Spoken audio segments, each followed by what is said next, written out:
គ្នាឯងចេះជួយទិញគ្នាឯងឃើញហើយបងប្អូនឥឡូវនេះខ្ញុំមកភ្ជាប់កាមេរ៉ាឲ្យមួយទៀតហើយពេលមកដល់ភ្លាមណាតាន់គេកំពុងតែធ្វើជ្រូក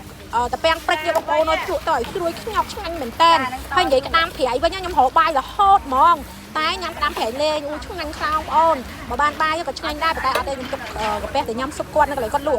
ឥឡូវសន្យាថាដាក់កាមេរ៉ាឲ្យគឺយើងទៅញ៉ាំអីជុំគ្នានៅកន្លែងគាត់ហើយនេះកាមេរ៉ាដែលខ្ញុំដាក់ឲ្យគាត់គឺច្បាស់ចឹងហ្មងបងប្អូនគ្នាឯងបងប្អូនមិនចេះគ្រប់ត្រូលណាតើតែផលិតផលយើងល្អដែរទៅគេគ្រប់ត្រូលមែនទេបងប្អូនតែមិនថាលក់ផលិតផលអីក៏ដែរបងប្អូនគ្រប់ត្រូលគ្នាឯងមុនទៅហើយយើងមើលថារបស់គ្នាឯងយើងនឹងល្អអត់ហើយយើងជួយគ្រប់ត្រូលគ្នាទៅមកហាគេទិញយើងដល់ពេលយើងទិញអ្នកដតីអញ្ចឹងវាអត់សមទេណាបងប្អូនខ្ញុំធ្លាប់តាខ្ញុំទិញគេរាប់ឆ្នាំដល់ពេលគេទិញខ្ញុំម្ដងគេថាហឺអញ្ចឹងទិញឲ្យគ្នាឯងទៅទិញគេស្រួលជាងគេជាប់ឲ្យអីឲ្យហ្មងណាអញ្ចឹងណាបងប្អូនអ្នកខ្លះទិញគេរាប់ឆ្នាំអញ្ចឹងមិនគិតថា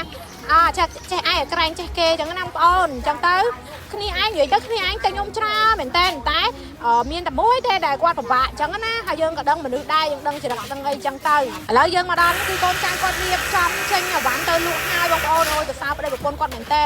ក្មេងៗតែបកកាយខ្លាំងមែនតែហ្មងបងប្អូនគឺបុគ្គលិកច្រើនគ្នាមែនតែខ្ញុំបុគ្គលិកតែ3នាក់ហ្នឹងអូយខ្ញុំឈឺក្បាលថ្ងៃបើកលុយឈឺក្បាលខ្លាំងមែនតែហ្មងហើយគាត់បុគ្គលិកច្រើនណាបងប្អូនហើយសំខាន់គឺគាត់ធ្វើមានអនាម័យក្តាមប្រៃអីហ្នឹងគឺឆ្ងាញ់មែនតែហ្មងក្តាមជ្រូកគាត់ហ្នឹងណាគឺអត់ប្រៃពេកទេបើញ៉ាំមួយបាយជាតិបងប្អូនធ្លាប់ទិញដឹងខ្ញុំជឿហ្មងហើយជ្រូកពេងព្រិចគាត់ហ្នឹងឡើងស្រួយខ្ញោកហ្មងបងប្អូនអាចទិញតាមគាត់បានហើយឥឡូវគាត់ដាក់ច្រើនមែនតែបងប្អូនកាមេរ៉ាមកផ្ទះគាត់ក៏ដាក់7គ្រាប់ងាយស្រួលគាត់អត់នៅផ្ទះជាមួយបុគ្គលិកទេពេលដែលគាត់អត់នៅអញ្ចឹងគាត់មើលកាមេរ៉ាមើលអីនិយាយមួយបុគ្គលិកតាមកាមេរ៉ាបានអញ្ចឹងណាបងប្អូនហើយឥឡូវបងខ្ញុំគាត់ឡើងទៅដើមឈើឃើញបងប្អូនគឺយើងត្រូវទឹកបានណាកាមេរ៉ាហ្នឹងណាតែបងប្អូនឃើញប្រអប់មួយនៅក្រោយអត់យើងត្រូវតែធ្វើប្រអប់មួយដើម្បីដាក់កាមេរ៉ាដាក់ដូចកាមេរ៉ាចូលក្នុងហ្នឹងដូចបងប្អូនដូចត្រូវទឹកអត់បានបងប្អូនដឹងហើយទុសេអញ្ចឹងយើងគ្រាន់តែដាក់ប្រអប់មួយឲ្យដូចទៅរួចរាល់តែម្ដងអញ្ចឹងបើបងប្អូនចង់បានកាមេរ៉ាមកគ្រាប់$32ប្រភេទប្រើ Wi-Fi ណាបងប្អូនណាហើយបងប្អូនចង់បានបងប្អូនអាចចែកលេខចែកបានអាចខលសលេងជិញចូលឲ្យបានទាំងអស់ដោយបងប្អូនឃើញរូបភាពច្បាស់កន្លែងចឹងតែម្ដងសម្រាប់ជួឲ្យនឹងបងប្អូនក៏ខ្ញុំមានស្តុកដែរបងប្អូនអាចទំនាក់ទំនងខ្ញុំបានណា